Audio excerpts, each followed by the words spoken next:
What is up, guys? Today we will talk about, can you guys deposit money in Stake with Cash App? Well, you can, but you won't directly be able to do that. You have to do this in the form of cryptocurrency. So for that, obviously, you have to be in your Cash App, and now we know we can make purchase of the cryptocurrency in the Cash App.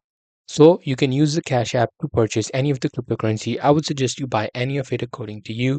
I would suggest just Bitcoin because it is most reliable.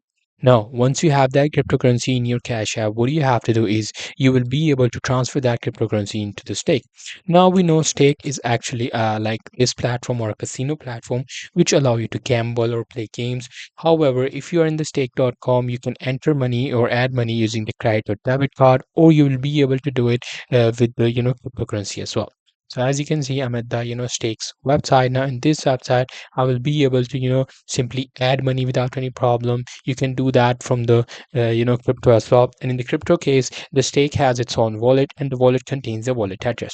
Just use that wallet address to transfer money from Jobify to Stake. And there you go. You got your money into your Stake. So that's very much it. That's how I'll be able to do it. Hope you guys find this video helpful.